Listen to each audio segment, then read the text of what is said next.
Good morning, good afternoon, good evening to everyone. This is your future favorite potato, JustAPotato, and welcome to another video of Enigmatica 9 Expert. And today we are getting a respectable pressure and heating system for our Pneumaticraft setup. So what I want to do here is more or less change how we are doing producing pressure and heating for our machines. So we have here two pressure chambers, one 3x3 and one 2x2. I'm thinking of doing this big one, a regular pressure chamber. So I will input pressure to this, and I'm thinking of, for this small pressure chamber, to do negative pressure. So void pump pressure here, and in case I need more pressure chambers that requires positive pressure, then I could either build them in this side here or around these empty spaces. Now remember, firstly we had around 4 machines in this space.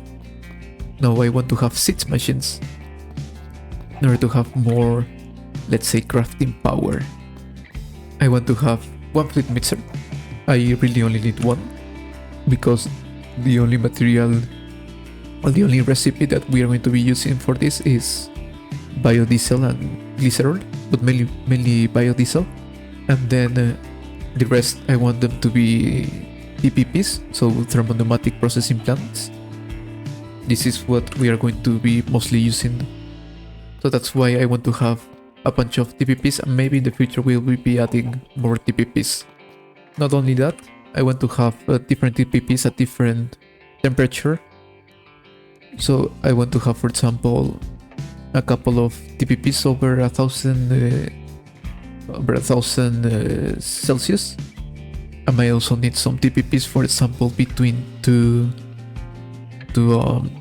temperature range. So for example, between 100 and 150 Celsius, or they're at between 650 and 850 Celsius, and stuff like that. And I would need to maintain that temperature in the TPPs I will be needing. And of course I have all of this space to do all of the compressor system, because I won't only be needing to input pressure to these machines, I'll also be needing to input pressure to both pressure chambers and to the ported tubes that I'll be using. I'm also filling all of this place with a lot of chickens. I have chickens of every color. So maybe we can start by setting up the pressure for both pressure chambers.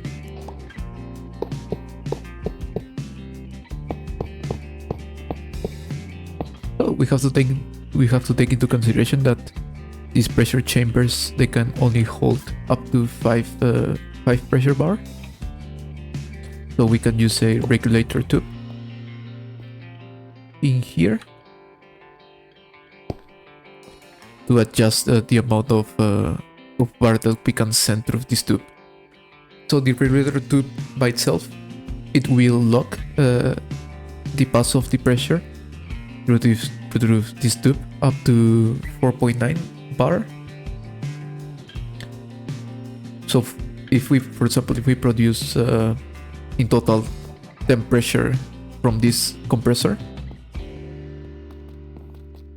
then whenever that pressure gets into here, only 4.9 bar will come up to this tube. So at the end, the maximum that this will be holding is 4.9 bar. So I hope this vacuum tube is well put.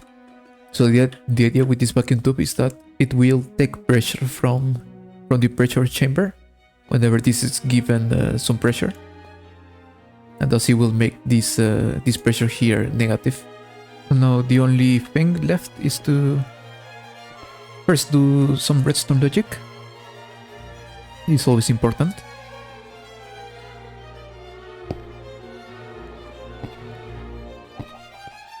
So it is quite simple the way we are going to be doing this redstone logic.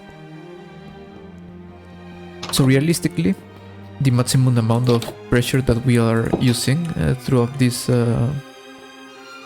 pressure system for the chambers is 4.9. That's the maximum amount of pressure that we are going to be using. So what we can do is put a module expansion crystal into this pressure gauge tube module. What we can do with the gauge module is set it up so it emits redstone at a certain range, and the power will depend on the amount of bar it detects.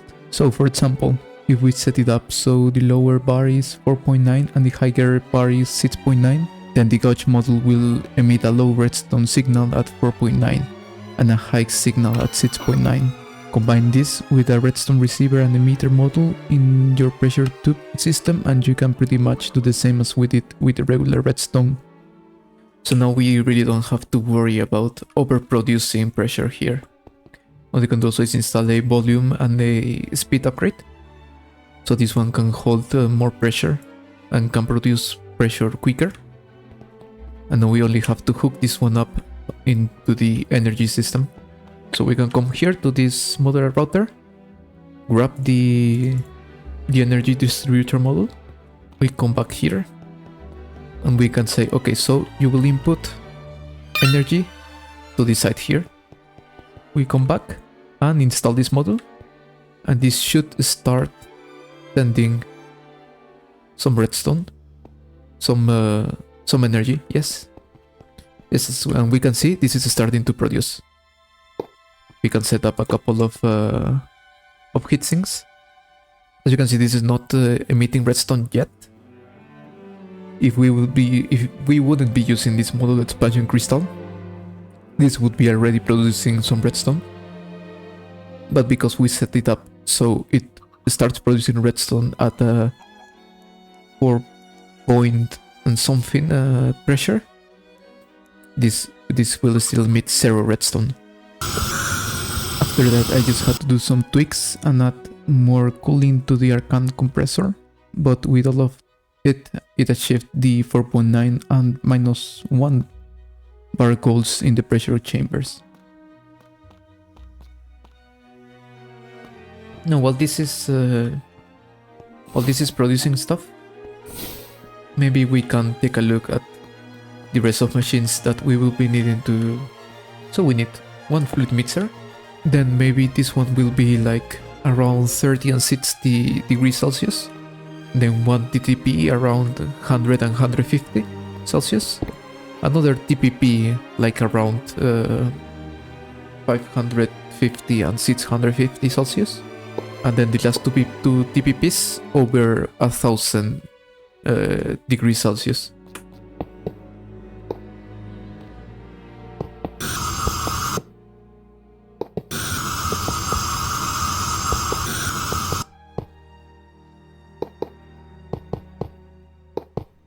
So, the idea here is to have for these machines inputting heat from the bottom and pressure on the machine level. And I'm thinking of having one vortex tube. Where is my backpack? Thinking of having one vortex tube per each machine. And actually, we could also use a vortex tube from the cold side to cool down these compressors, but with air grates and heat sinks is just more than fine. So maybe we can start with the side that we need the most heat. So these two machines. So let's start with these two first TPPs. One of the challenges will be to input enough pressure to the vortex tubes to produce sufficient and constant heat, and to produce enough pressure so it can constantly feed both TTPs and both vortex tubes.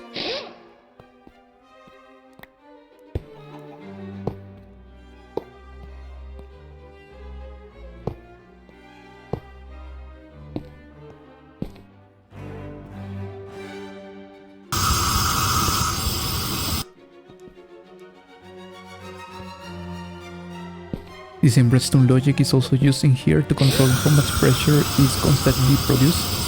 The idea is to produce at most 2000 degrees Celsius and as much pressure as the machines can hold.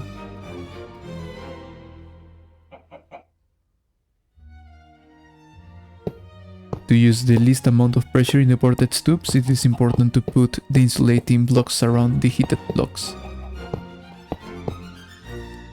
The bad thing is that all of these compressors will drain our liquefied source passively, because it is not like they will stop working at all. So, you know, it is constantly turning on and off, on and off, on and off. So it is constantly spending a bit of power, just a bit. So the same, we can grab our energy distributor. We can come here, shift right click the back, then we can put this energy distributor back, and this should start generating pressure and heating up also. Maybe now that I am thinking, maybe I can hook up this system here into this mixer.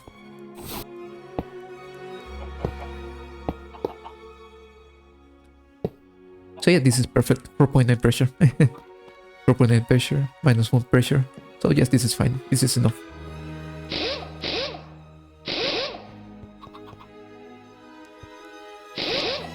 Now, of course, the way we set up heating in this site will be quite different. These three vortex tubes will be configured quite different. So because we need a lower temperature, most likely we won't be using these thermal plugins. Maybe for this one that needs between 650 and 550 degrees Celsius, we'll be using thermal plugins. But for these two that requires low temperatures, this one between 30 and 60, and this one between 100 and 150, I won't be using neither thermal leggings, neither these heat sinks and air grate combination.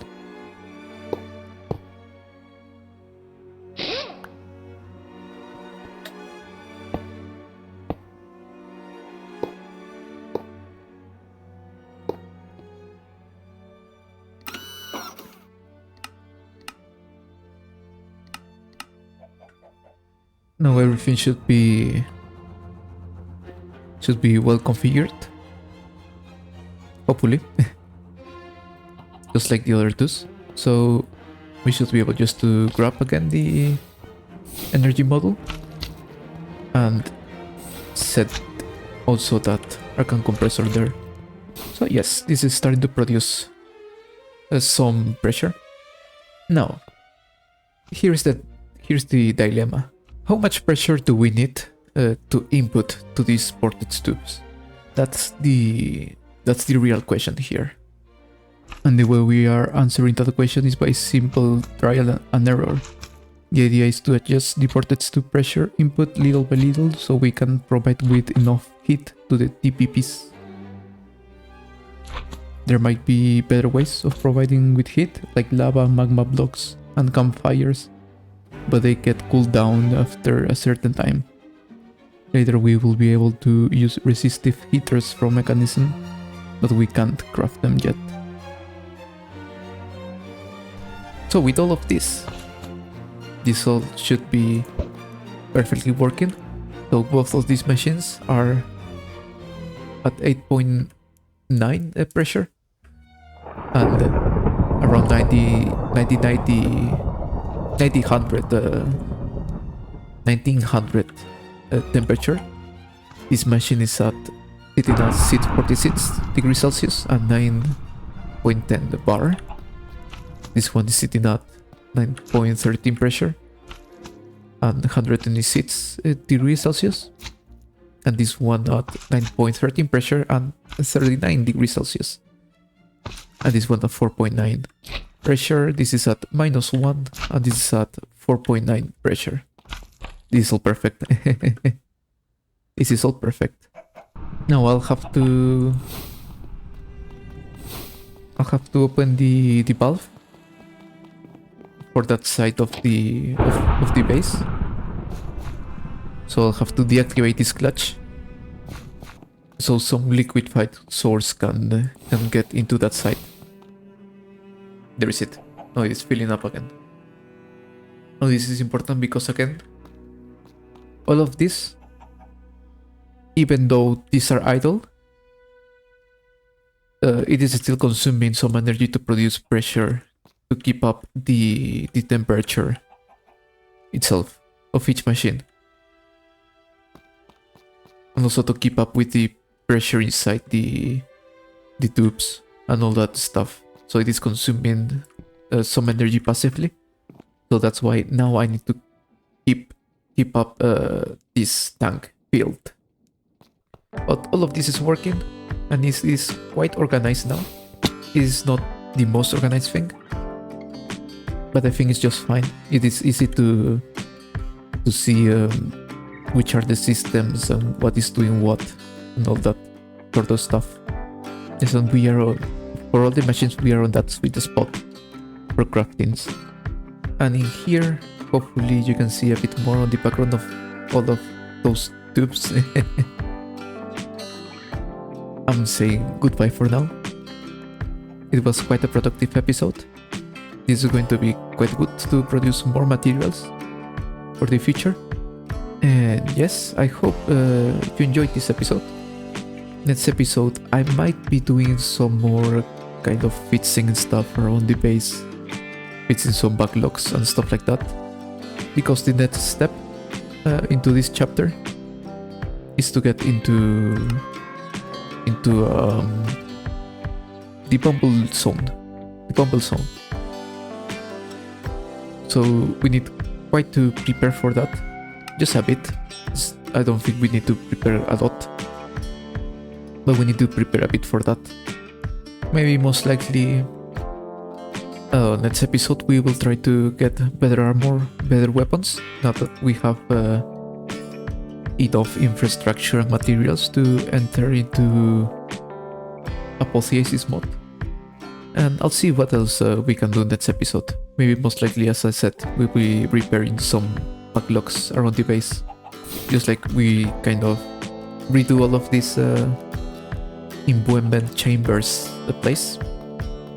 Maybe I'll try to fix this hour kind of thing system I have here. Because now we are producing energy above. I'll have to bring this above. And I also want to properly do this because I still haven't done this mechanism that I said I would be doing.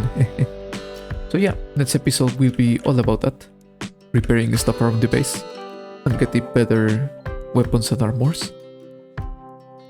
So as always, if you are still here, thank you for watching and thank you for keep watching. I hope you have a better day because you know it can always be better. And I see you next time. Bye.